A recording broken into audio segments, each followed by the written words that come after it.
Російсько-українська війна – це перша війна, яка транслюється онлайн у всьому світі. Так, ця війна почалася ще у 2014 році і досі продовжується, але саме онлайн-війною вона стала зараз. Давайте згадаємо перші дні лютневого вторгнення і ті самі трансляції з веб-камер, які передавали ситуацію в Україні у реальному часі. Пам'ятаєте, як увесь світ в онлайн-режимі спостерігав, здається, 16 лютого, як ще до повномасштабного вторгнення Росії та сама Росія повинна була атакувати Київ, а натомість побачив рекламу гаражу в Солом'янському районі столиці. Десь тоді вже було зрозуміло, що можлива на той час атака буде як мінімум на шпальтах усіх передових газет світу. Давайте дещо обговоримо моральну сторону цього, так би мовити, феномену. Чи морально взагалі бажати побачити в прямому ефірі, як на місто, наприклад, падає бомба?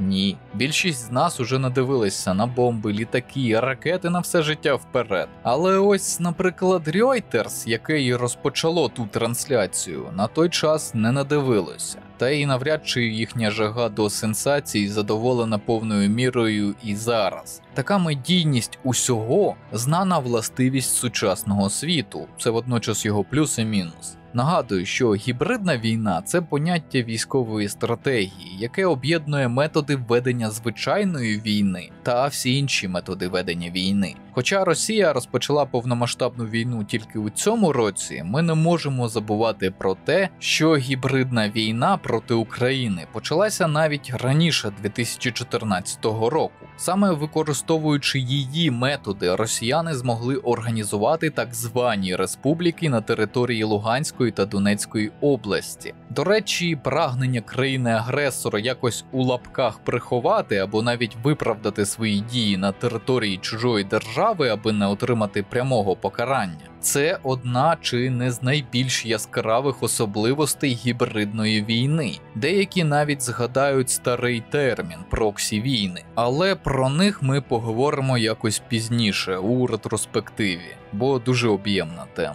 Так, загострення внутрішніх протиріч, інформаційний вплив, підтримка сепаратизму та створення видимості його підтримки серед населення – це все складові гібридної війни. Ще одне щодо поняття гібридної війни. Нині не існує одного єдиного визначення, що це. Але парадокс у тому, що ми маємо змогу відчути чи не всі її інструменти на собі. До того ж, знову таки, це все триває вже доволі багато років. Вам, мої глядачі, необхідно про це пам'ятати. У будь-якому разі, у 2022 році РФ, напевно, вирішила вже не приховувати свої дії. Точно не на початку. З яких причин це сталося, ми поки що не знаємо, але дізнаємося обов'язково. Тим не менш, давайте розглянемо дещо детальніше всі війни у рамках гібридної війни, які росіянці ведуть з нами. Інформаційна війна.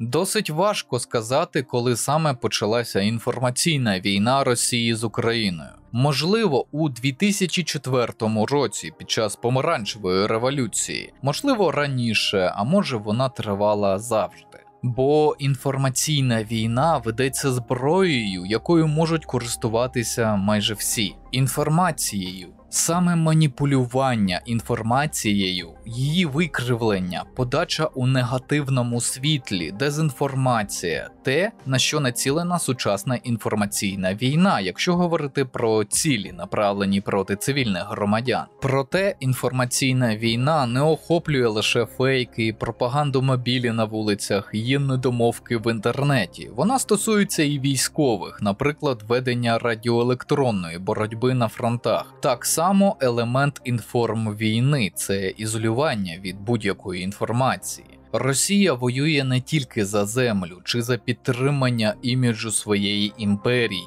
і навіть не за формування нової необільшовицької відрижки у формі існування СРСР 2.0.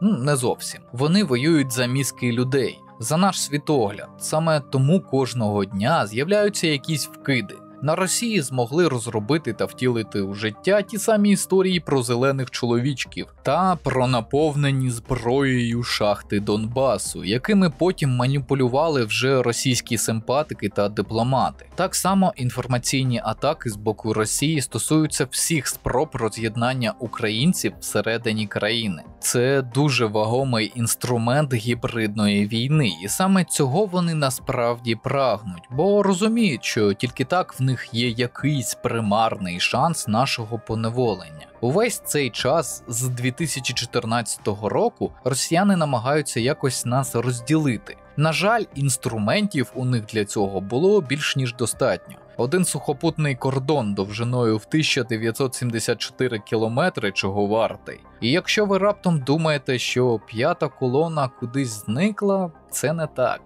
Ну, что именно Россия это устроит, нет, я думаю, что это толкали на это Россию и Украину. Я не думаю, что это одна Россия в этом виновата. Это геополитика, это нефть, это газ, это финансы, это все. Но в итоге ракеты российские летят и бомбят. На них не написано, чьи. Но Написано. написано. Да. До речі, дехто з рашистів, уявіть, вже дійшов до такого дива сучасних технологій, як Google-перекладач. Вони його використовують, аби написати щось українською.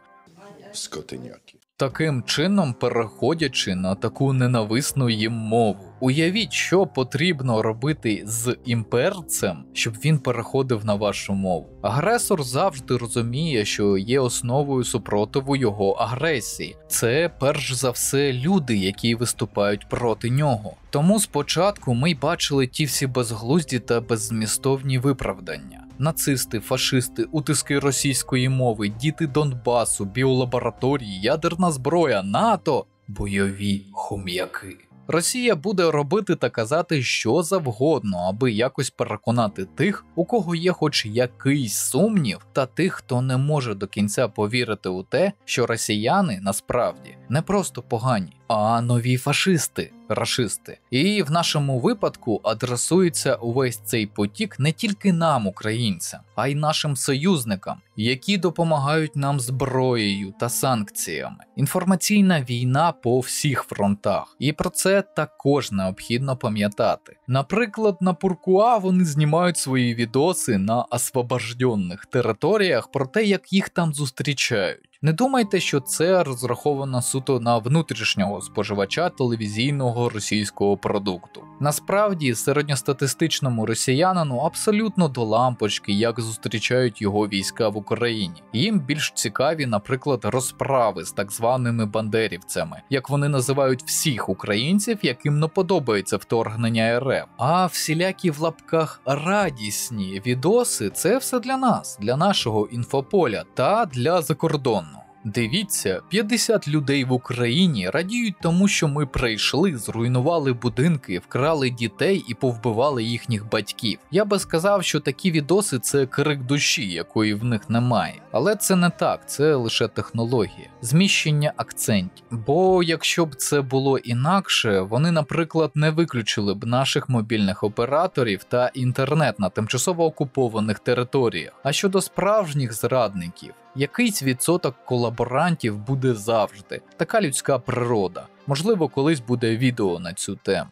На жаль, саме в інформаційну війну вони вміють. Навчилися на території своєї, з вашого дозволу, країни. Замилювати очі, кричати про мир і вікову дружбу, про злих бандер та погану владу. Їм нормально заперечувати якісь банальні речі, навіть факти, дивлячись своєму співрозмовникові в очі. Все заради однієї мети – встановлення руського міра. Бо як це? Сусідня країна захотіла нормально жити? Не може такого бути у парадигмі руського міра. Тому наразі бажано взагалі намагатись по мінімуму споживати будь-який російський інформпродукт. Бо у ньому можуть то там, то тут прослідковуватись навіть не фейки, ні, російські наративи. Наприклад, про того ж меншого брата або слабших сусідів. Коли, наприклад, робив подкаст про можливі наслідки ймовірної війни і казав, що для росіян буде пекло, якщо вони прийдуть на нашу землю, наші, хто більше дивився всяких росіянців, повторювали їх наративи. Ой, Та якщо вони захочуть, захоплять нас за пару днів.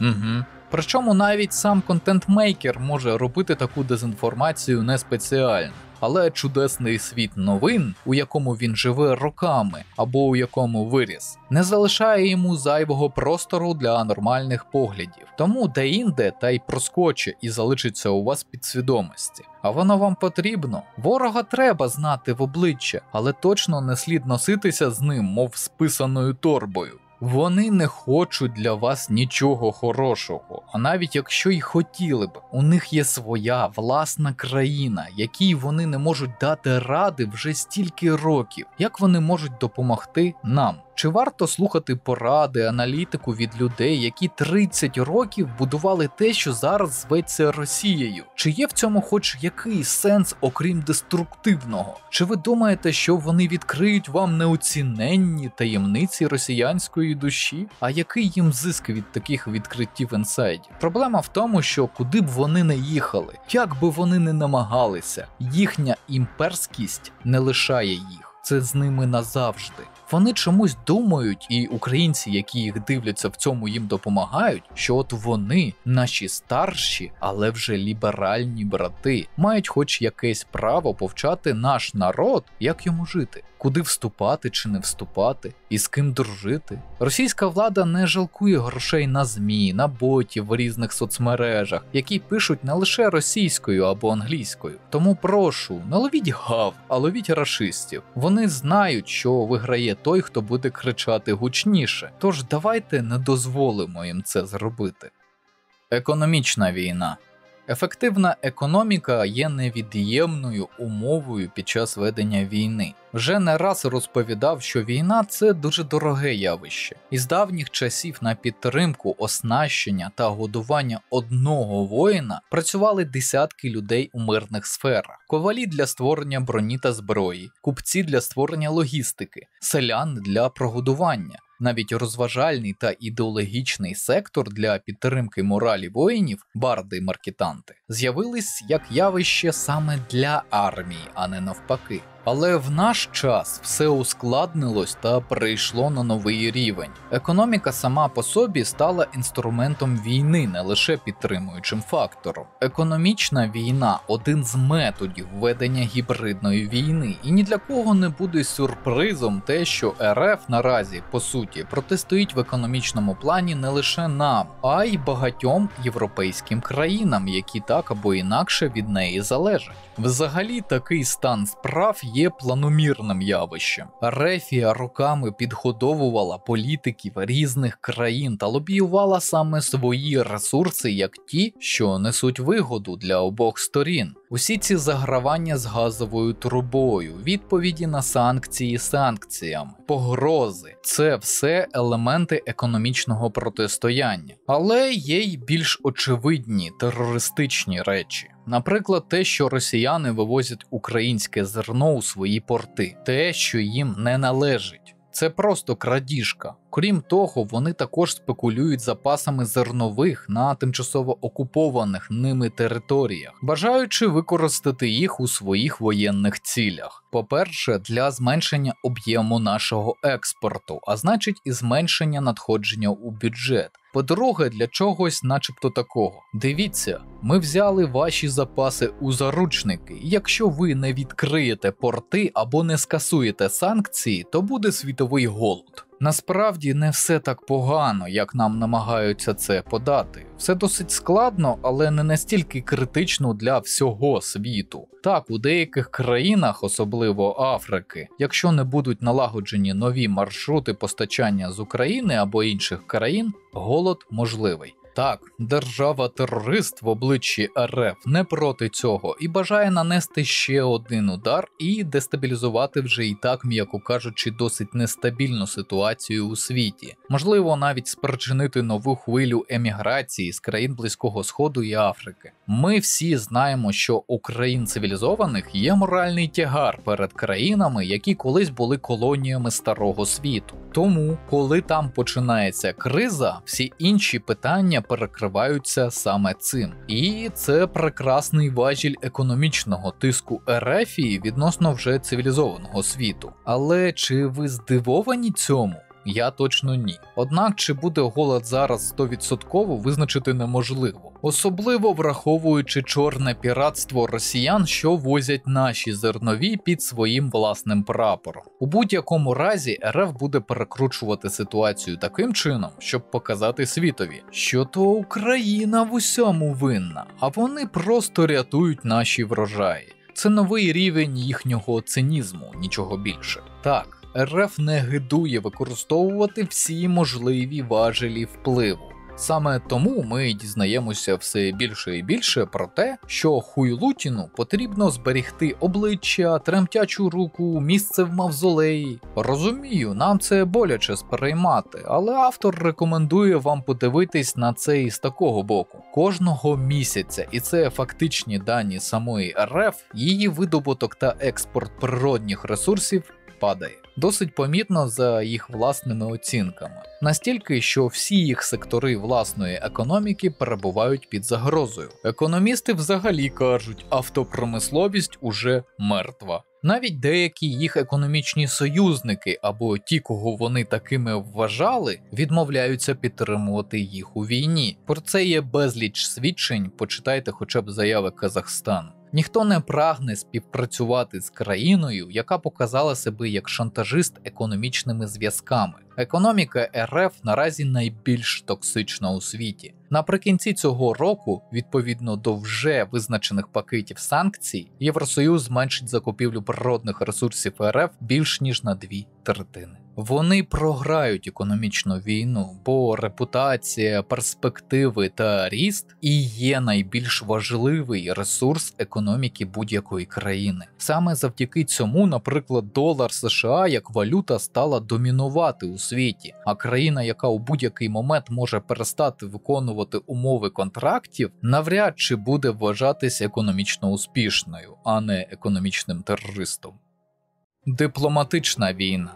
Дипломатія у світі – це завжди елемент соціалізації та сталих зв'язків між країнами та народами. Так як у звичайної людини є спектр інструментів для зв'язку з іншими людьми – вербальний, тактильний, письмовий, так і у таких складних утворень, як держави. Проте війна з іншого боку завжди вважалась антиподом дипломатії. Є навіть такий крилатий вислів: коли говорять дипломати, гармати мовчать. На сьогоднішній день, на жаль, це неправильне твердження. Гібридна доктрина війни або її варіації розглядають дипломатію як інструмент підтримання військових дій та укріплення позицій армії. Наприклад, у старій дипломатії було золоте правило: коли йдуть перемовини між супротивниками у війні, армії не мають права проводити бойові дії, крім як у відповідь на провокації. Але, як ми бачили на прикладі Росії, їм тупо наплювати на цей принцип.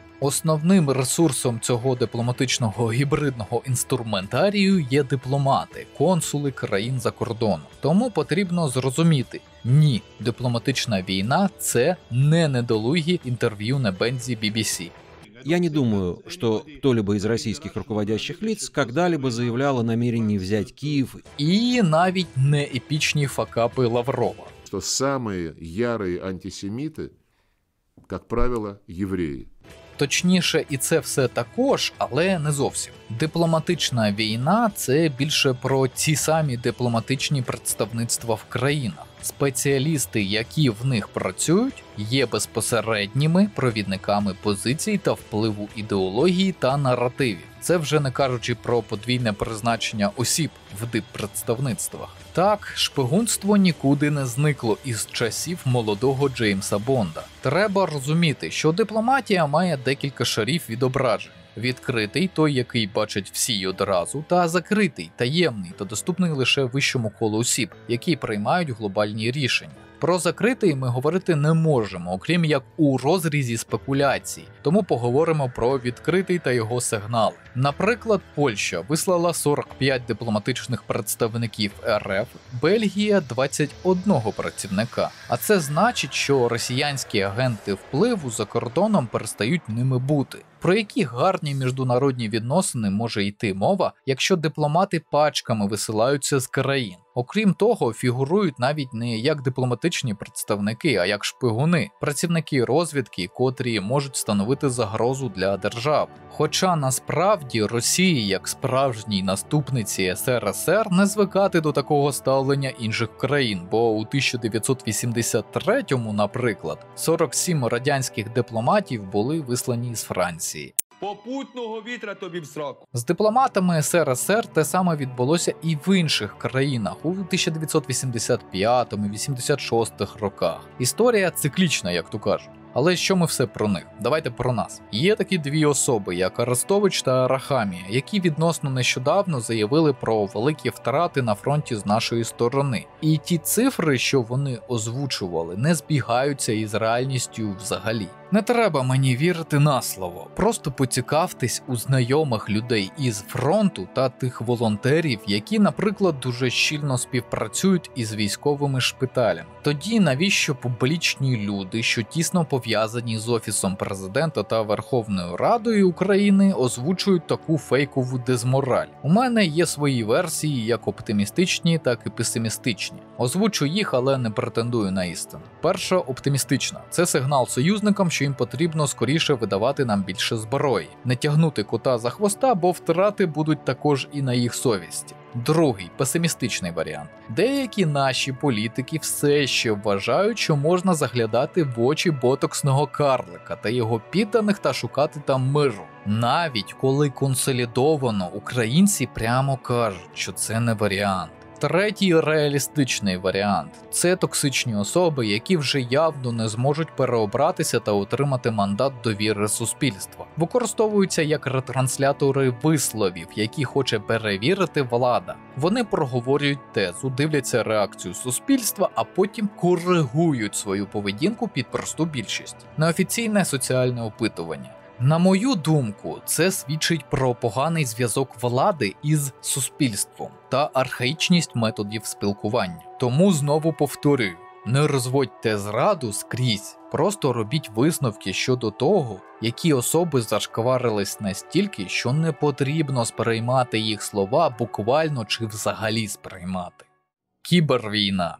Сучасний світ диктує нам нові правила, у тому числі і правила війни. Чи могли у часи Другої світової подумати про те, що пройде не так багато часу і війна настільки зміниться, що ворожій державі для отримання певних даних не потрібно буде здійснювати військову збройну операцію, а необхідно буде просто зламати урядовий сайт? Яка країна здійснила, мабуть, найбільш масштабну на цей час хакерську атаку на нашу дію? Та на цілий список урядових сайтів нам достеменно невідомо. Але ви ж чудово розумієте яка. І навіть жалюгідна спроба в цій лапках федерації виставити ЦАПом відбувайлом дружню нам Польщу – це просто смішно і не витримує будь-якої критики. Насправді Росія використовує проти нас свої інформаційні технології вже ті самі 8 років. І розповсюдження пропаганди в цих наших інтернетах, збирання даних про користувачів – це також один з видів кібервійни. Саме тому у далекому 2017 році в Україні обмежили доступ до однокласників та ще до деяких сайтів. А ще можна згадати віруси, слід яких увесь час губиться десь в РФ. Ну і звичайно різні фішингові посилання в месенджерах і на пошті. Усі ж вже знають, що не можна переходити за незрозумілими посиланнями.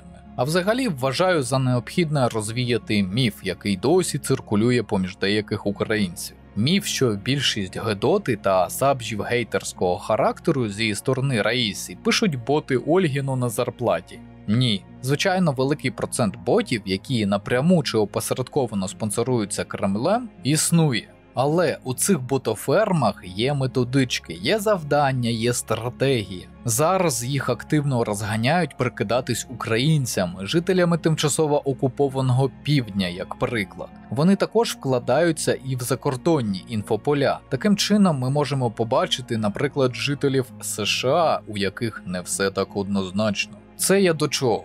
Подивіться коментарі під моїми відосами із початку вторгнення. Не на топові, а у нижню секцію. Там ви побачите суть росіянців. Ненависть, пиха, імперськість, бажання знищити всіх українців тим або іншим чином. І це не боти. У більшості своїй це реальні люди, ну якщо їх так можна назвати. Чув багато від не таких росіян, а що ми можемо зробити? От ваші співгромадяни вкладаються у кібервійну всією душею, цілі простині пишуть. Знаю, деякі наші блогери модерують, цензурують, навіть банять сотнями рашистів, але не на моєму каналі. Так не роблю ні я, ні мій редактор. Єдине, що працює, це бот Ютуба, який автоматично банить вкрай кровожерливих і дуже матюкливих. І ні, не тому, що свобода слова чи плюралізм думок. Це буде мій особистий музей. Через багато років, коли в мене вже буде дитина і вона підросте, я скажу їй: от була така країна, Росія, і там жили люди, візуально схожі на нас, але із гнилим нутром.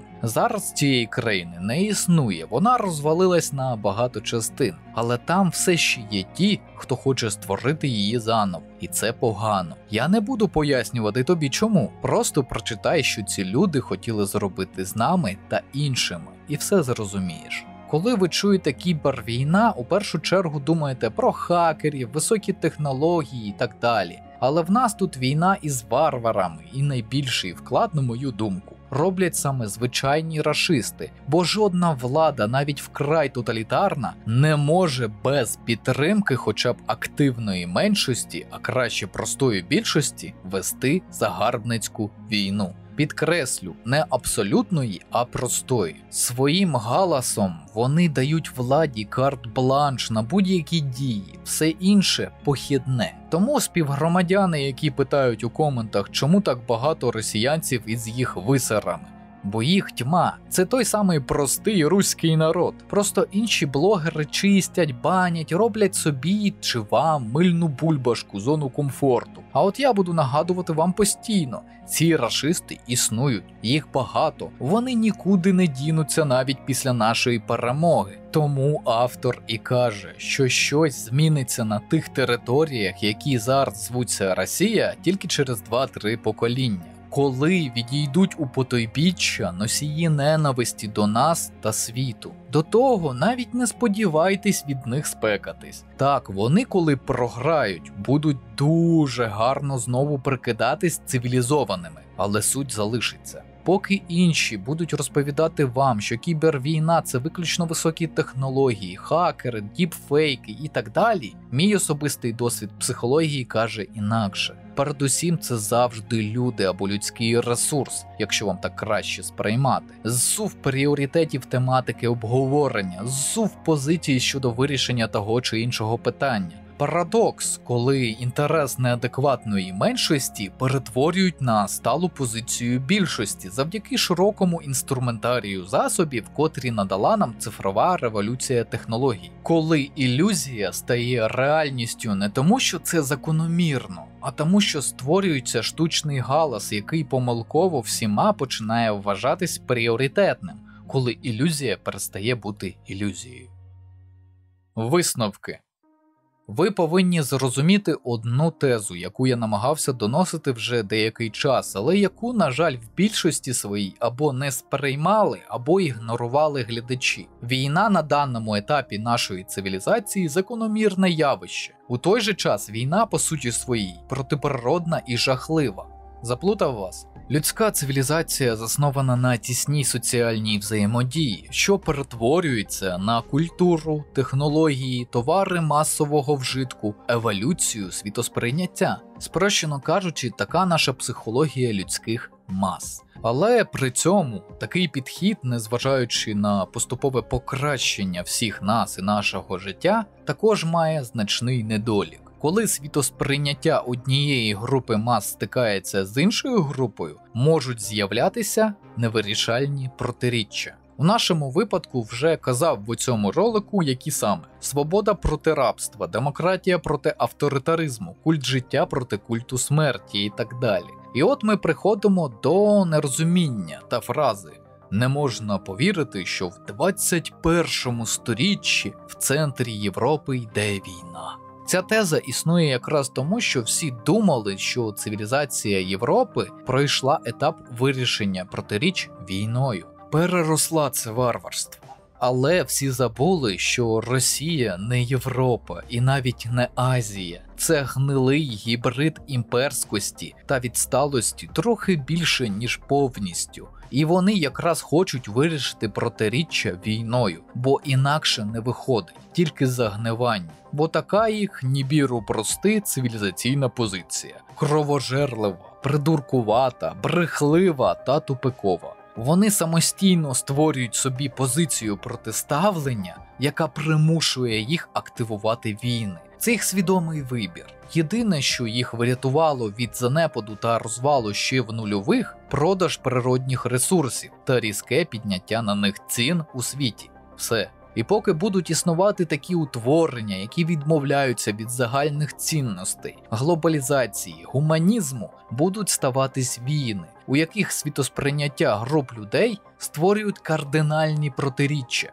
А такі варварські утворення вміють вирішувати їх тільки війною, забуваючи, що світ вже остаточно змінився. Єдине, що вони можуть – маскувати ці війни, робити їх гібридними. Це їх спосіб адаптуватись до сьогоденних реалій. Спроба останніх варварів вижити та надати сенсу кровожерливому існуванню ідеології ненависті. Можливо, ми бачимо одну із останніх війн людства на власні очі, бо технології масового ураження стають все більш схожі на екстермінатус із всесвіту Warhammer 40 тисяч. Або світ виживе і піде шляхом мирного об'єднання у велику гуманістичну цивілізацію, або не залишиться нікого і нічого на нашому блакитному геоїді під назвою Земля.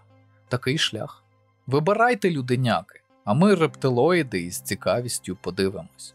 Нагадую, що канал можна підтримати за посиланням у описі. На вибір аж 3 варіанти на ваш смак: Patreon, BuyMeCoffee чи Donate.ua. Потім розрахуюся з вами класичними матеріалами про кризову та військову психологію, з оглядами та розборами відеоігр, звичайно, українською. А ці поважні пані та панове це вже зробили. Шана та дяка. Підтримуйте україномовний YouTube. Вірте в ЗСУ. Все буде Україна.